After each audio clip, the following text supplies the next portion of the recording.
Auto డ్రైవర్లు ప్రభుత్వం నుంచి రావాల్సిన రాయితీలు, సంక్షేమ పథకాలు సక్రమంగా అమలు చేయడంలో ప్రభుత్వం ఘోరంగా విఫలమైందని, కార్మికుల రక్తాన్ని పట్టి పీడిస్తున్న పాలకులపై పోరాడాలని ఆటో జిల్లా డ్రైవర్స్ యూనియన్ సిఐటియు ఆధ్వర్యంలో ఈ రోజు వేమన విజ్ఞాన కేంద్రం జరిగిన రౌండ్ టేబుల్ సమావేశంలో వ్యక్తులు పిలుపునిచ్చారు.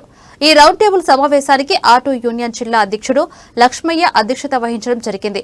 ఈ సందర్భంగా సిఐటియు జిల్లా అధ్యక్షుడు జి బాలసుబ్రహ్మణ్యం, ఆటో యూనియన్ గౌరవాధ్యక్షులు S Jayachandra, AITUC auto union జిల్లా కార్యదర్శి శివ, ఐఎఫ్టియు ఆటో యూనియన్ కార్యదర్శి కుడుం విజయ్ కుమార్ పాల్గొన్నారు. దాదాపు 30 కోట్ల పైబడిన వాళ్ళు నిరుద్యోగులు చదువుకున్న దేశంలో వాళ్ళకు ఉద్యోగం చూపించాల్సిన బాధ్యత ప్రభుత్వానికి, అది డ్యూటీ. అయితే ప్రభుత్వం ఉద్యోగాలు కల్పించాలి. యువకులు చదువుకున్న వాళ్ళు నువ్వేంటి పోయి మాకు ఉద్యోగం ఇచ్చేది, స్వయం ఉపాధి మేమేమో బతుకుంటాం చెప్పేసి ఈరోజు ఆటో ఉద్యోగం చేసుకుంటున్నారు. అంటే ప్రభుత్వం పెట్టేదానికి యోచించగా వాళ్ళు కల్పించుకున్న ఉద్యోగాల కన్నా భద్రత కల్పిస్తారు కదా. మనకు సాధ్యమవుతుంది. ప్రభుత్వానికి వ్యతిరేకంగా ఫైట్ చేయకపోతే ఇవి ఏ సమస్యలు కూడా పరిష్కారం చేసుకునే పరిస్థితి లేదు. ఇప్పుడు ఆడవాళ్లకు ఫ్రీ బస్సు పెట్టిన తర్వాత ప్రభుత్వం దగ్గర నుంచి 250 కోట్ల రూపాయలు ప్రతి నెల ప్రభుత్వం ఆర్టీసీకి డబ్బులు కట్టబోతా ఉంది. మా దగ్గర డబ్బులు లేవు అని చెప్పి ప్రభుత్వం చెప్తా ఉంది ప్రతిరోజు కూడా. ఇప్పుడు ఆర్టీసీ బస్సుల కోసం 250 కోట్లు అంటే నెలకు వచ్చి 250 కోట్లు, అదేవిధంగా సంవత్సరానికి వచ్చి దాదాపు 1250 కోట్ల నుంచి 1400 కోట్ల రూపాయలు ఈరోజు డబ్బులు అదనంగా ఈరోజు ఖర్చు పెడతా ఉంది. ఆటో కార్మికులు మొత్తం 13 లక్షల మంది పెట్టుకున్నా కూడా 20,000 పెట్టుకున్నా కూడా 60 కోట్లు ఉంటే మనకు ఈజీగా మన డబ్బులు మనకు ఇవ్వడానికి అవకాశం ఉండేది. కానీ ఈరోజు డబ్బులు లేవనే పేరుతో ఈరోజు విపరీతమైనటువంటి మద్యం తాగించి దాని నుంచి ప్రతి సంవత్సరం ఒక మందు షాపుల దగ్గర నుంచే ప్రభుత్వం ఇచ్చినటువంటి వైన్ షాపుల నుంచి ఆదాయం 35,000 కోట్ల రూపాయల ఆదాయం వస్తూ ఉంది.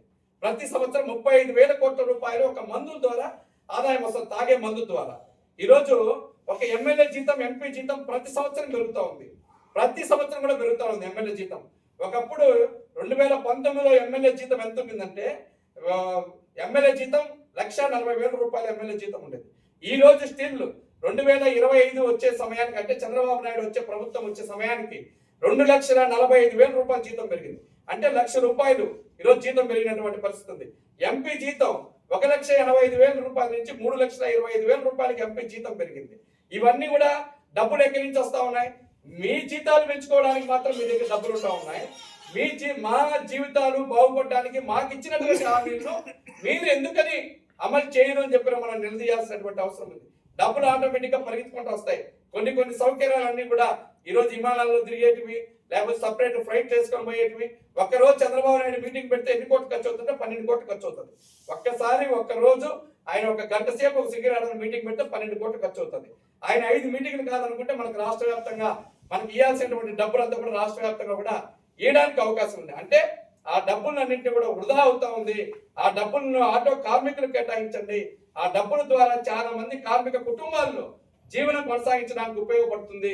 ఆ కుటుంబాలన్నింటినీ కూడా ఇబ్బంది లేకుండా కొనసాగడానికి అవకాశం ఉంది. ఈరోజు చాలా మంది బిడ్డలు ప్రైవేట్ స్కూల్లో చదువుతూ ఉన్నారు. ప్రైవేట్ స్కూల్లో 10,000 రూపాయలు ఉన్నటువంటి ఫీజు ఈరోజు 25,000 నుంచి 35,000, 40,000, 1,00,000 రూపాయల దాకా ఫీజులు వసూలు చేస్తాను. గవర్నమెంట్ స్కూల్లో టీచర్లు లేరు, ప్రైవేట్ స్కూల్స్ బిడ్డలు పంపిద్దాం అనుకుంటే విపరీతమైనటువంటి ఫీజులు. ఒకవైపు బుక్కులు ఫీజులు కట్టాల్సిందే, అదేవిధంగా డ్రెస్ పేరుతో ఫీజులు, ఇది అదే లేదు. ప్రైవేట్ స్కూల్లో చదివించే బిడ్డలందరూ కూడా దాదాపు స్టార్టింగ్ యూకేజీ దగ్గర నుంచి 10th క్లాస్ వరకు చూసుకుంటే 50,000 రూపాయల నుంచి 1,00,000 రూపాయల దాకా ఈరోజు బిడ్డను పెట్టి చదివించుకుంటా ఉన్నాం. ఈరోజు గవర్నమెంట్ స్కూల్ అవే కనుక బాగుంటే మనం ఆ ప్రైవేట్ స్కూల్స్ పంపించాల్సినటువంటి అవసరమే లేదు. ఏ చిన్న ఉద్యోగం, నేను ఆటో దొరుకుంటున్నా, నా కొడుకు ఆటో దొరకకూడదు, కనీసం అటెండర్ జాబో లేకపోతే ఇంకో జాబో వస్తుందని చెప్పిన ఆశగా ఉన్నటువంటి వాళ్ళు ఉన్నారు. మన ఆటో కుటుంబాల్లోనే చాలా మంది బిడ్డలు MBBS చేసినటువంటి వాళ్ళు, అదేవిధంగా ఫారిన్ పోయినటువంటి వాళ్ళు, అదేవిధంగా ఇతర ఇంజనీరింగ్ చేసినటువంటి వాళ్ళు చాలా మంది మన ఆటో స్టాండ్లలో ఆటోలు తోడుకుంటున్నటువంటి బిడ్డలు ఎక్కువ మంది ఉన్నారు. వీళ్ళందరికీ కూడా ప్రభుత్వ సౌకర్యాలు కల్పిస్తే ఈ ఉద్యోగం చేయాల్సినటువంటి అవసరమే ఏర్పడేది కాదు.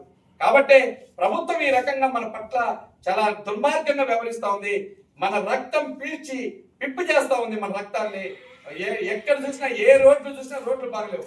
ఫస్ట్ గేర్ లో 4వ గేర్ లో పోవాల్సినటువంటి బండి ఫస్ట్ గేర్ లో పోతే ఎంత డీజిల్ తాగుతుంది? డీజిల్ మీద జిఎస్టీ ఎందుకని పెట్టరు? ఈరోజు జిఎస్టీ కనుక పెడితే ఈరోజు పక్కన ఉన్నటువంటి పాకిస్తాన్ లో ఒక పెట్రోల్ డీజిల్ ధరలు ఎంత రేట్లు ఉన్నాయంటే పాకిస్తాన్ లో 45 రూపాయలు డీజిల్, 45 రూపాయలు, 55 రూపాయలు పెట్రోల్ డీజిల్. పాకిస్తాన్ మనకంటే 100 రెట్లు ఎనకున్నటువంటి దేశం. ఆ పక్కన ఉన్నటువంటి బంగ్లాదేశ్ లో మనకంటే చాలా పూర్ ఉన్నటువంటి దేశం. 45 రూపాయలు, 47 రూపాయలు డీజిల్ రేటు ధర.